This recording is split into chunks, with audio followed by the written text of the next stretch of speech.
We're almost there, folks. It's been a great day so far, a great afternoon.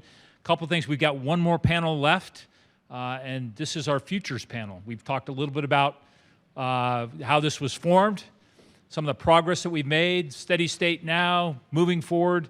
Now let's talk about the future. And at that time, I'd like to invite up Jeff Johnson to co-moderate with me on this panel. And then our three futures leaders, Deputy Chief Chris Lombard from the Seattle Fire Department, please come to the table, as well as Deputy Chief Keith Kelley from the Athens-Clark County Police Department, and Fire Chief Jeff Buchanan from the Las Vegas Fire and Rescue. So let me start just at the beginning while they're getting seated. We've talked a lot about innovation. We've talked a lot about sort of what it's taken to get here. And one thing we haven't talked about, and quite frankly, I'm not sure that we've done a particularly good job. And all I have to do is look around the room, and please don't be offended because some of you are younger in the room, but it's generally an older crowd. It's a lot of folks that have been doing this for a long time. And what we may not have done as good a job, but what we're going to get better at is identifying that next generation and the generation after that, so that when we're all gone, that this just isn't a memory and then something fails. It is bringing up that next generation, and they're here, folks. We've talked about the younger folks. They're the ones that are using the technology. They're the ones that are giving us feedback and showing us how to improve. And who you have before you on this panel in their shiny uniforms to be really nice. And I got to tell you, Jeff, you really do look good when you're shaved and clean and wearing a uniform. I got to tell you, I saw him this morning. I go, really? And you know what? Good for you. They're all quite great leaders. And then certainly Jeff and I, since they're all firefighters. Believe it or not, even though Keith is a deputy police chief and maybe a police interim chief here pretty soon, we don't know yet, in Athens, where the University of Georgia is, but he's also a volunteer fire chief for how many years? 26 years. 26 years. They're all firefighters. Maybe I'm doing something wrong. Maybe that's what it is. Explains the personality. Yeah, no.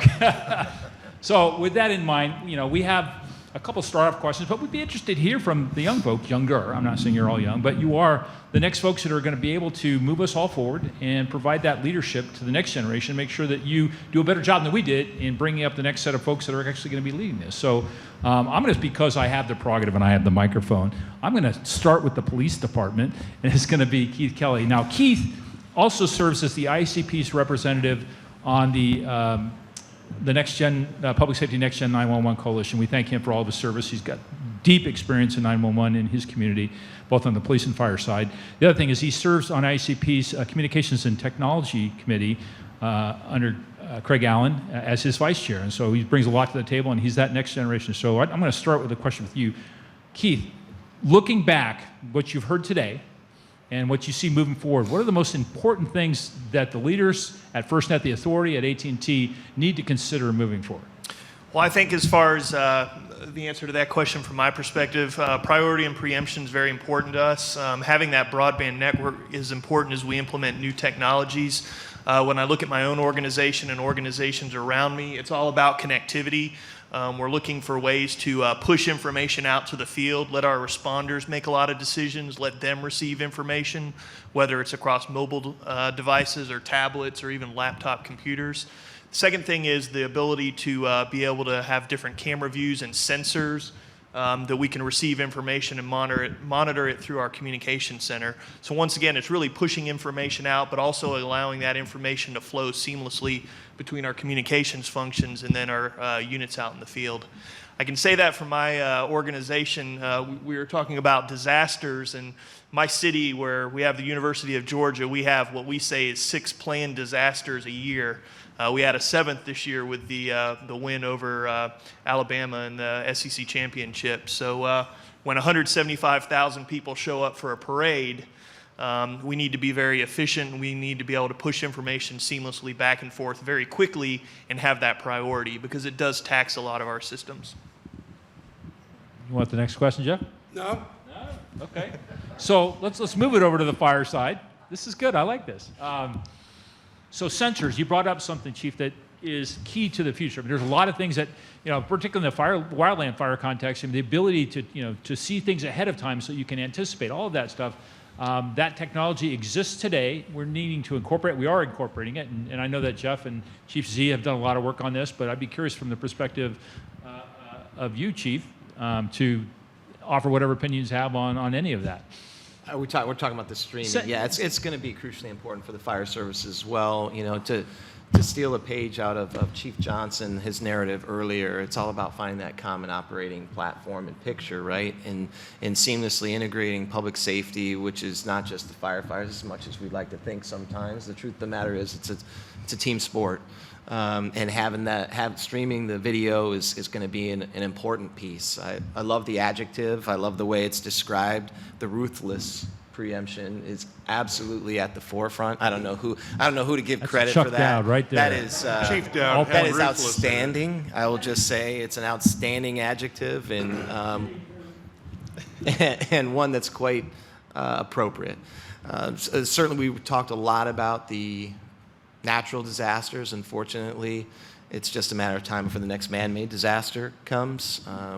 Clark County, Southern Nevada, endured one of the largest in history with Route 91, and that flooding to the system absolutely impacted Southern Nevada. It absolutely impacted communications, and glad to hear that the decision makers could plainly see the data that you all wove together so they could see what that uptick looked like in real time, because it's an absolute reason why we need FirstNet, and we can't go back. So, for me, moving to the future, I think it is another word that was used earlier. It's about perseverance. It's about not letting the past go. It's about staying in the present, moving to the future, and I'm taking a lot of pages out of everybody else's book. I'm not sure if the mayor's still here, but he's right. You should be listening twice as much as we're speaking, and so we need to do a lot of listening, and we need to do a lot of communications and communicating with the partners in AT&T and what the men and women of public safety need. So. I think that moving to the future, it's about perseverance. That's a good word. So Chief Lombard, first of all, we thank you for your service on the PSAC and your long-term leadership in public safety communications. I know you said you started last night. You said you started when you were 4 at the Seattle Police Department, and I believe that. But that said, from your perspective, is not only on the PSAC, but also just as a deputy fire chief and somebody who's coming up in the organization, the importance not only of FirstNet, but just communications generally and what the trajectory looks like to you. It's, there's been a lot of accolades today and a lot of congratulations. And, I think Chief Carrizo and Harlan, Chief McEwen said it best, this late in the day, it's hard to come up with new stuff that hasn't already been said. For all the accolades, I have to express some frustration and disappointment with AT&T. With the PSAC, we get all these great ideas and stuff like that. And, whenever I get these ideas, I get ready to call the likes of Jason Porter. I remember a couple of years ago, I'm sure he's forgotten. It was after the 911 failure.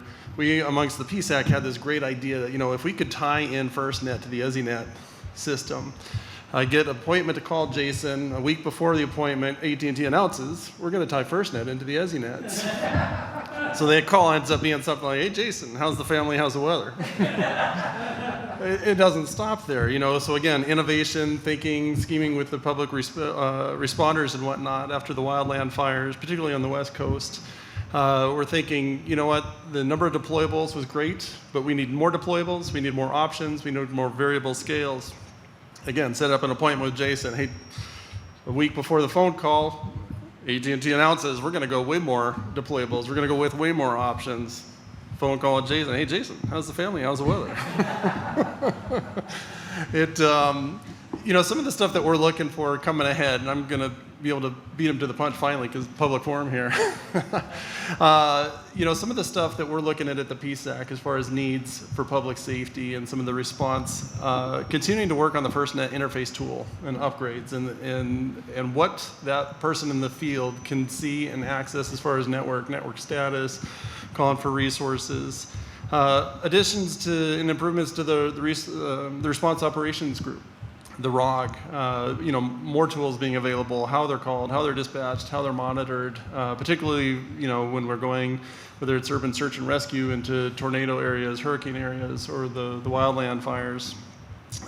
Continuing to work on the application stuff. I mean, we have been given by our predecessors a phenomenal foundation to build upon, and people are building it. The D2D, the device-to-device, and some of the mesh networking or the off-networking stuff are areas that we see are going to be really cool, really exciting areas in the future. And then some of the leadership that AT&T is showing in the cybersecurity stuff, knowing that our network is awesome and it's secure now, but that the bad guys, they're not relenting. And so to see the continued improvements in those. So those are just some of the areas I know that within the Peace Act that we're excited and looking forward to as far as innovation and what's coming. You know, that last point you brought up about the cybersecurity piece is absolutely critical. And for those who've been working on the next gen piece and anything related to public safety communications, we've had a number of ECCs or PSAPs in the country that have been victims of either denial of service or ransomware. People, you know, if you think what that means to all of us when you can't get to your system because it's locked up, and it's real, it's happened. I don't know if it's happened to anybody here. I'm not going to ask that, but I know that it's happened to a number of places. How important that piece is. And quite frankly, that we don't necessarily in-house have that expertise, and why it's really important that we look to our partners, certainly at DHS CISA and other places, to make sure we get that right. Because if we follow the lead of the Madam Chair and say that we're going to get this next gen 911, there's a significant investment in that piece of it that we have to do. And we have to get it right, because otherwise it's a disaster. We'll waste our money. So I don't know, you talked a little bit on some of our calls, I think, about that. I can. I've seen that on a number of occasions with ECCs where they've been victim of ransomware. One of our neighboring jurisdictions actually experienced that and paid a very high ransom to gain their data back. And that was very detrimental to that organization, because in the time it took to even reestablish their data, they experienced significant downtime. So as you said, that's very much a concern. That's a concern to us with any of our systems, particularly our 911 infrastructure. There are a lot of systems that if they are victim of a cyber attack, there are workarounds, but your CPEs are, it's not that easy for a mission critical phone system or data related to it to be recovered quickly or to do without temporarily. So cybersecurity is a very key piece and something we've definitely shared our thoughts with in the 911 Coalition. So I'm going to take the speaker's prerogative here and give it to Chief Johnson here about, because you talk a lot about, in a lot of your remarks and lectures and whatnot, about the ability to find people where they are, not only the see access, but also in building coverage generally, some of the issues there. You want to talk a little about the future of that? A little bit, and invite comment from my colleagues.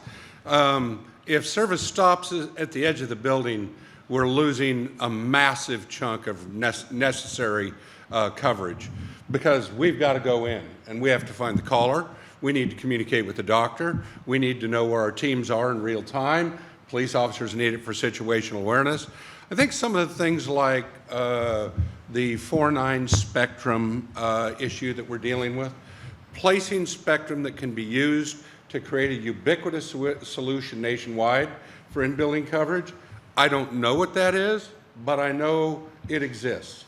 And I know if we put the right people in the room, we can come up with a path to that. But that is the next step.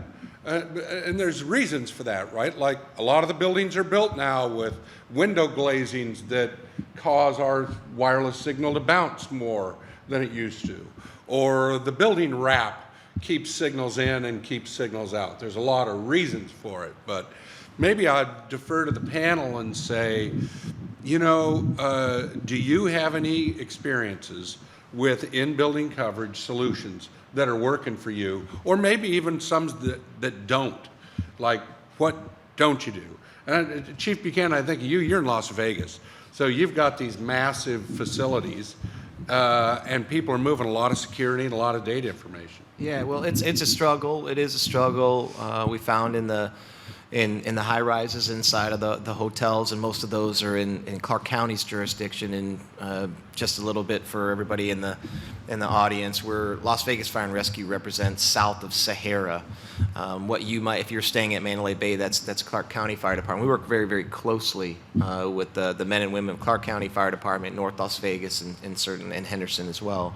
But yeah, there are those challenges, and you know, it's going to sound like I'm beating a dead horse, but I'm going to do it in this regard. When you talk about the Z-plane, and I'll come back to Route 91, there's been an evolution over the last decade for sure of police officers and firefighters even working more and more closely together in rescue task forces and hostile MCIs and trying to keep the community safe and keep our personnel safe. And And so we're at the same places inside of a structure, and knowing exactly where those men and women are is never more important than it is now, because we always have, and in Southern Nevada it's always been outstanding, the relationship with law enforcement, and that hasn't changed, but it's only gotten tighter. And so this technology, as we move to the future and it becomes more and more precise, it is going to be that much more important. But the exact answer to your questions, it's still a struggle. The reliance on LMR, particularly inside of buildings, we've had to go back and retrofit and force some of in the hotel community to put in BDAs, bidirectional amplifiers, in order to get those signals. But it still is a struggle. Yeah, Chris, maybe just kind of a connected follow-up. I'm looking at you, Chief Lombard. If you look at anybody in public safety today, they think nothing, if they need more coverage, of going, buying a tower, putting it up, hanging radio access network equipment on it, buying backhaul and shipping it back. But sometimes I feel like, especially when I'm in rural America, chiefs will act like that's someone else's problem and they have no part of it, right? Meaning, when are you guys going to bring coverage to me? And I always ask the first question, which is, will you put your towers in the game, right? Will you bring your assets to bear to help your public system, right? Because this is our nation's public safety broadband network. It's not a marketing play, it is. In what ways, for either in-building or tower coverage or RAN sharing or whatever else you see, what do you see on the horizon that's kind of driving us toward that point where people say, this is my network and I have a role in helping it get better? I think the analogy here, Chief, that I've seen is the old Kevin Costner movie, The Field of Dreams, right? If you build it, they will come. Until a few years ago, we didn't have anything, so there wasn't a whole lot of motion. You guys took care of that. You've built the phenomenal network. The thing that I'm seeing, that's kind of what you're talking about in your question, is this burgeoning of ideas that I never could have imagined. Harlan was throwing out the numbers earlier as far as the number of public safety and whatnot. Those are idea people. Those are millions of ideas people that are saying, you know what, we've got this amazing tool, and if you give I don't know about the police, but if you give a firefighter a tool, they're going to find all kinds of ways to use this tool that you never imagined.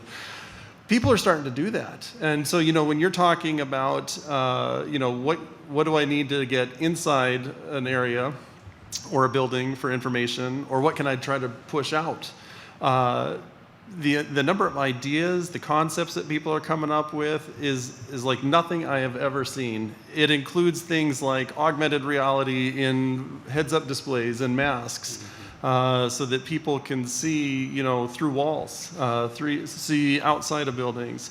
It's being able to get floor plans in and out of a building when you couldn't have it other. It's the telemetry for your firefighters. How hot is firefighter Smith, in this building? It's amazing. I don't know if that really answers your question so much, but it's the idea of all of those things being limitations. We have 1 million people working to work through those limitations now. They're not going to be limitations. Yeah, I think that gets where I was going, which is this isn't just a service you buy. This is our network, and if it's ours, we have to think of it like ours, and we have to think of contributing to it like it's ours, and we have to think through problems, intellectual, contribute technology, use our people as field testers. I mean, there is so much that needs to happen that comes once when we see it as ours, right? So we've got about 15 minutes or so, but I have one question that's going to be to all three of you. And it's, how are you going to do better than us at identifying the next group after you? So for each of you, look, this is an honest question.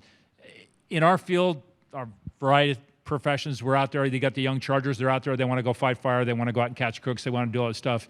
You put them in a communications environment, they're like not generally happy. Although the smart ones realize that we can't do our job without that. So how do you and how would you recruit the next generation of leadership so that you do a better job than we did? Well, I'll start out and say the first thing I would do is look at developing leaders. I would look at what tactics or what ways we're developing leaders. The first thing we need to do is build leaders and find those leaders and try to engage them and listen to them and try to educate them on what's already occurred. So I guess I would start that out by saying we would first develop leaders and then engage those individuals. Chief Buchanan. Well, first of all, that's a pretty high bar that you're all are putting out there to do better than those have come before you. You're the forefathers, the trailblazers. So frankly, I'm not going to set my sights that high. The reality is, how do you push the ball forward? I think it's about finding people that have passion, that really, really care about the men and women that are doing this job, that embrace technology, that listen, and that are able to articulate what the needs are. And there's a communication that has to take place. I mean, except for fire districts, police, and those that are elected in certain areas, like from Metro in our area, for example. But we have to be able to convince the policymakers of what we're trying to do. The city manager, the chief administrative officers, they have to understand what our plight is. They have to understand how important technology is. They have to understand the importance of FirstNet. And so it's being able to translate and make it really, really understandable. So as we're looking for the future leaders of tomorrow, I think one of the things that's important is knowing that it doesn't just stop inside of a police department or a fire department. There are other departments inside of any municipality, but engaging other people to see the importance of what you're trying to achieve. That's a great point. For anybody that's worked at senior levels in a police department or a fire department, you don't do it alone. You can't accomplish your mission by yourself with your own people. You have to have the relationships throughout the city or the county that are doing different things that you have to do. And you are developing leaders. That's one thing about public safety is even if we're not really, it's a health crisis, we don't necessarily know anything about the health, but we can bring people together. We can make it happen. And that's a skill that you have to learn and have to be taught. Chris, how about you? Well, I got pulled in by Chief McEwen and Chief Johnson. Blame him, right, yeah. I was asking too many questions. Why do we do it this way? Why aren't we doing this? So I go looking for the inquisitive people. I find that next person that's asking me too many of those same questions, because that shows me that there's somebody that wants to learn. And that is something that you can grow and nurture and develop into a future learner. It's the open mind. It's the people that are asking those questions: the why, the how, the where, the what are we doing. The communications, it'll come along, and it's changing so fast. I'm looking more for the learner that I reach out to. So you all brought up a point about your leaders or your bosses, if you will, the mayors of the big cities or the city managers. I've had experiences with really good ones and not so good ones. Let's be honest, right? And some that understood the mission, some that understood the technology. But I will tell you, there's a cost to everything that we do. And as has been brought up earlier, it's not cheap to do a lot of things that we do. We generally suck up over 50% of the budgets of municipalities or counties with our services between police and fire. How do you bring those people along? I mean, what has been successful for you? I know what worked for me and what didn't work. But I'll talk to you, Keith, just to first, and I know you have a county that's got a whole lot of pieces to it, but what do they respond to when you come to them? I need $1 million. I need $3 million, besides laughter. I think helping them understand the reasoning behind the request, and then really the return on investment. They're always very interested in that. And how does it benefit the community? That's probably the biggest piece, is understanding the benefits of the community, and what kind of investment they're going to get or what kind of return. So, and then educating them on the mission and how we're going to use the technology that we're requesting or the direction that we want to go. So. I think that you definitely have to have data. I think everybody understands that. I think you want to be able to illuminate their blind spots. And I also think it's incredibly important on what your approach is. You have to strike that balance between confidence and humility, because it's because you want to be able to project, hey, this is the right recommendation. Yet you're talking to someone on the other side of the table that could be battling with 18 other directors for that same amount of finances. So it's really about, there's a balance that goes along there. And there is a dance. There is a dance in communication and being able to persuade and get to influence those that you're, that are your supervisors. And it isn't easy. You have to, I'll use the word again, you have to persevere. You have to keep coming at it. Bless you, sometimes you're right. Sometimes you're successful, sometimes you're not. And it's about it's about getting back up. Because sometimes your boss is going to tell you no. And that's okay, right? You got to keep coming back, and you got to keep, you have to persevere. But I think a balance between confidence and humility is incredibly important, and you do have to be able to explain the why. It's great input. Chris? Dare I say, Chris, this is one of those areas where I think the fire service is learning from law enforcement. It's the metrics. You heard it here. Can we turn off that mic? I'm going to be shamed publicly. It's the metrics. In Seattle, coming from the home of Microsoft and Amazon and Boeing and Medic One, certainly for the EMS side, it's all about the metrics. These new councils, these new county executive boards, these new public officials, the old days of the fire chief saying, we need another fire station there just because we're slow to get there doesn't fly. They want to be able to see and balance the costs and what am I getting for my money. The ability to be able to show, whether it's an EMS or fire, that, if you cut my budget by this much, this is how many people are going to die and where they are in the city. Those are deal closers right there.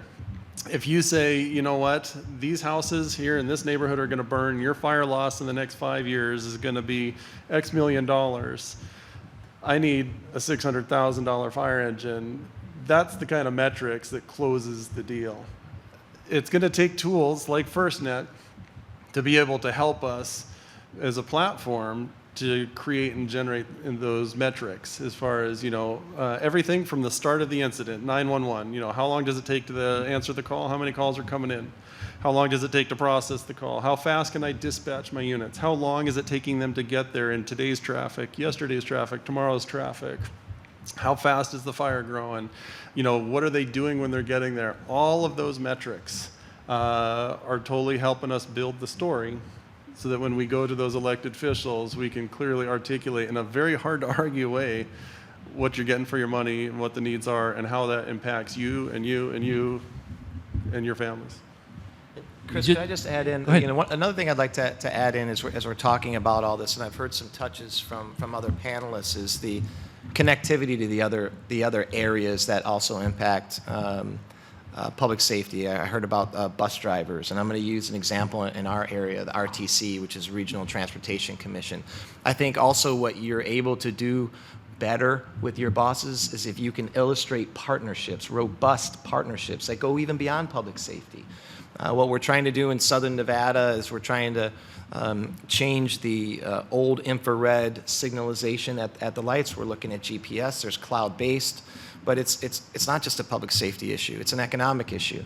Because if you can more seamlessly move the fire engines and the police vehicles through the traffic, that means less congestion on the road. It means that person's going to get saved, yes. But it also means that Mr. and Mrs. Smith that are trying to go to Olive Garden are going to be able to get there more quickly and spend more money. So it's about tying all these things together. It's not just about public safety. If you can get other people involved and get them to help carry your water, I think that's a way to influence your supervisors. And no, Jeff doesn't have a stake in Olive Garden, I'm sure. Just If I can just add one more thing, I think the chief hit a great point as well about telling our story. I think in the last year or two in law enforcement, especially in my organization, we've done a lot of just telling our story. And it goes back to my previous point of helping people understand the why.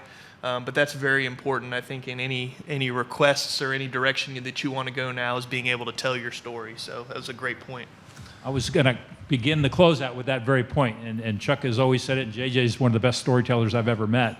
Having people that do the day-to-day work be able to share a story, they may not be able to tell it the way we do because we're in a place where we can share it, but we need to share those stories. It's the only way we're going to be successful, and we've shown that it works. I will say that. Now, I'm going to ask this panel to stand by for just a second. I'm going to ask you one more question to close it out, any closing comments. But I'm going to give you, everybody in the room, we've got about 20 minutes. Now, in 20 minutes, just so you know, there's something right next door, we're going to have a reception. And it's a very nice reception, yes. But before we do that, we've got a couple things to accomplish. Number one is we have a Q&A session for people in the room that stuck it out for the entire 4 hours. So that, here's to you for sticking it out. Now, if you have something you want to say or a question, we'll just leave these folks up here because these are the featured leaders and they need to hear what you have to say. And if you wouldn't mind just sticking around for that. But then after that, we have some awards that we want to give out before we go next door. So with that, before we do the Q&A, I just wanted any last comments for you on the future of technology, FirstNet, anything else? Start with you, Keith, and we'll go. Well, I think the biggest thing is really recognizing the innovation that FirstNet has had and their ability to involve the first responders. And as you've said, this is ours. And I think FirstNet and AT&T and the public safety responders have really done a good job of striking the balance and then using that to innovate for new ideas. So I just applaud them on that. Appreciate that. Chief Buchanan. Yeah, I'm just going to say relentless pursuit. What got us here is not going to get us there. Yeah. Being able to reframe and rethink how we're doing things is going to be excruciatingly important to get to the future. We're not, this isn't a best practice. The best practice hasn't been invented yet. We want to get better and better and better.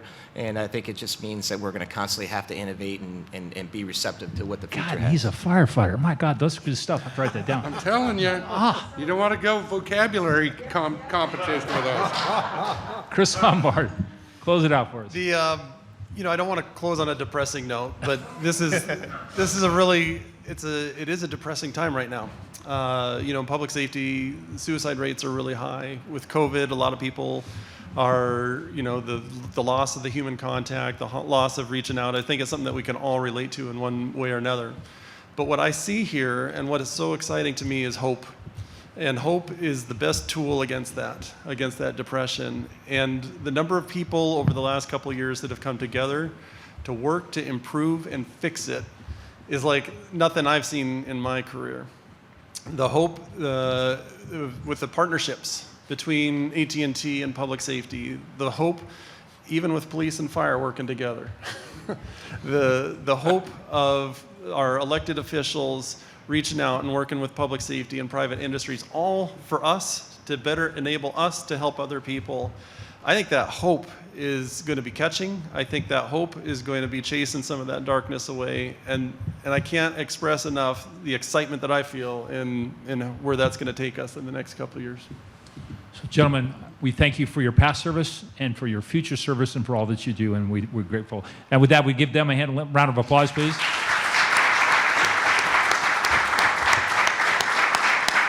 So we're getting close. So Martha's going to bring a microphone around. This is an opportunity for Q&A. Now, it's a little bit different here in that a lot of people in the room already know a lot about what's going on. But if there's a burning question that somebody has, I'll take it first and then offer it up to somebody else to answer. So is there any questions in the room that are of note that what happened today about something you heard from the commissioner or from the chairwoman? Anything at all? Well, wow, you're going to make it real easy, because I can start calling on people, too. Look, I'm not afraid to do that. Go ahead, right there. Hi, I can breathe. This is Mike Ferguson. I'm with the International Association of Chiefs of Police. Chief Kelley, as you know, you mentioned about the success stories. And I think one of the things that police in particular are terrible about is promoting their successes and their successful stories. And what can we do to get more of these success stories out and really tell? I'm over the traffic safety side of the programs too, and we just did a series of programs where we highlighted agencies that were using traffic safety education as a way to engage the community, and it's been very successful, and it's very uplifting it really helps, especially in a time like this. What can we do how can we better communicate the success stories of FirstNet and what this system can bring to the public safety community? Well, I can answer that question, and I'll say within my own organization, we've recognized that as well, that a lot of the information we push out is not always good news. So we've really taken some steps in the several last months to try to recognize the good work of our officers. And I think that goes across different organizations, or the IACP, or or any of them, in that you've got to push that information out. You've got to seek the stories out and then push it across. I know for us, we push a lot across social media. It's really recognizing the avenues that people are looking for to see information, whether it's websites, social media, or anything else, but recognizing who your audience is, how they receive the information, and then generating the stories or getting those stories in order to push them out. But that's a great question, and again, that's something we've recognized as well from the law enforcement perspective. Another question? Anybody? All right. Oh, there we go. Just back to what the You can kick it commission. off if you want, because you're speaking. There you go. Oh, I can do that legally. Yes. Yes, so I'm gonna talk for an hour That's or the two. problem. I'm not gonna quit talking for a while. No, does anyone see an issue involved with back to the 911 issue the commissioner talked about, that the 911 fees that come in are extremely coveted by even rural areas that have their own 911 dispatch center that may be in a jail somewhere, and those fees are like they pay for things that they probably shouldn't. I see that as being a big obstacle to what I want to happen and what she wants to have happen. But does anybody else see that, and is there any way that you think of that we can get around that or help that to not happen? So I know I can certainly answer that question, being involved, but I think since you're a panelist and you're not only involved on the Communications Technology Committee 911 piece, but also on the coalition with respect to fee diversion, if you want to talk a little bit about it. I think as far as fee diversion, is it something that happens on the federal level, or is the state involved? I know that our state has looked at that in Georgia on how that fee diversion works and putting safeguards in place to ensure that it is getting to the communication centers. I think you're correct. A lot of the communication centers do depend on that. I know my center, it funds about half of the operations, and then the rest is picked up by the police department as it's a division.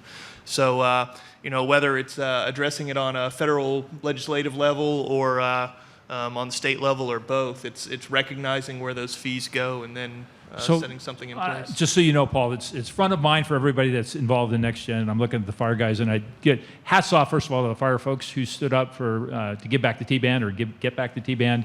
A part of that was a requirement for the FCC to do a study, of which Mel Meyer from Oakland County, who chairs our coalition, sat on, to make sure that, look, what is that supposed to look like? Because you're right, there are a lot of big states, and I mean big states like New York and others that are using that money, I would argue inappropriately, whatever, they're just not using it for what it was intended for, but they rely upon it. That said, part of the legislation that we proposed, one of the first principles for the Public Safety 911 Coalition, which represents all the folks in here, is that, look, that practice has to stop, and in some fashion, moving forward. The federal government's willing to invest tens of billions of dollars in this, but part of that is it can't necessarily be giving that kind of money out every 10 years or so. So you have to have an in-place mechanism, and you can't divert it. Now, what does that look like down the road in actual legislation? We're not quite sure. I would ask Ken, if you wouldn't mind, right there, just talk about when it came up during the, right below you, that right there. Just, the importance of it and what you're thinking from the fire service perspective. You didn't know I was going to ask on you, did you? Whenever you give me a mic. Well, I mean, Keep it up tight. So, basically the T-band, that was actually a requirement that was in, like you were saying, it was in, when we created FirstNet, we were asked to actually give back the T-band. And that was a huge problem, especially for a lot of major metro areas. So we worked very closely, and to be frank, New York City was extremely helpful. Chief Dowd, New York City has some really great lobbyists we work with. And, we were able to convince, with the help of some organizations here in this room, major county sheriffs, major city chiefs, APCO, even a lot of some of the local, like LA Ricks really jumped in and helped us, especially with the California delegation, like Speaker Pelosi. So, we had a lot of really great help, and we were glad to get the T-band taken care of, basically by just discussing the effects of what would happen. I mean, here it was right after 9/11, and we're going to start giving back the spectrum that New York City FDNY uses for interoperable communications. Yeah, I don't think so. So that was pretty much what that was about. When it comes to 911 fee diversion, I'm really, I think Ryan's actually sat in on the panel, so I'd probably turn it over to him if you guys want to talk about that. So. Yeah, it's just like to answer your question, because there is stuff going on, and I don't know, Ryan, you want to? You got it right there. We got time for maybe one after this, one more question. We'll get some awards done, and we'll get done. No, sure. As far as 911 fee diversion is concerned. Can you tell them who you are, first of all, Ryan? Oh, sure. I apologize. Yeah. So Ryan Woodward, Government Relations Manager over at the IAFC, and telecom is with my policy portfolio. So, but yeah, no. As far as 911 fee diversion is concerned, when we pushed for the T-band auction repeal, establishment of a next gen 911 strike force was a part of that legislation, and of course, I think some of us in this room were on that strike force, or at least had a heavy role in advising that strike force. And so, of course, the FCC has made some moves into kind of what they would like to see being done to avoid 911 fee diversion in the future, doing a better job of identifying cases of diversion. So, of course, I think, also when we looked at the final report, there were some questions that remain open. And, we'll see what happens there. We'll see what Congress does with that. Congress has been very active in trying to curb that, that behavior. We've seen this in a lot of legislation that ENC has put out, and the Energy and Commerce Committee has put out in the public safety space. So, with any certainty right now, we've made a lot of strides, I think, in the past year of at least identifying the issue, doing better with identifying cases and diverters. But, it will remain to see, I think, what Congress will do with that. But I do think you will see Congress take a much more active stance on it. Thanks, Ryan. Hopefully that answered your question. We got time for one more. Anybody? If I can, I'm going to call on somebody. Go ahead. Z. I always think it's kind of interesting as leaders that one of the biggest things we do is actually, lead with our ethics, lead with doing what's right at all costs. And so the diversion issue is tough because, one, by doing what's right means you may take money out of your own hide and have to go dig or find it someplace else. It's never an easy choice. If we don't clean it up, who else is going to clean it up? I think that's one of the bigger issues on the table. The fact that Congress is going to do it, if they'd start with their own operation, I'd be happier. But again, we as leaders need to lead with our ethics and why we're there. And if we can find a way to clean it up, and somebody else is going to get hurt, that's, they should have cleaned up their own operation. But again, to get something, we may have to give up something. To me, that's okay. And in the long run, we can make bigger strides by moving technology, moving it with the funding long range. Thanks, Chief. Very much appreciate that. And our appreciation to all of you who stuck with us for this 4-hour period. One last item. Just first of all, gentlemen, you can stay here or you can step down however you want to do it. Probably might as well step on down. And again, once again, please give them a round of applause for those. The future is definitely bright. The future is definitely bright with you gentlemen there.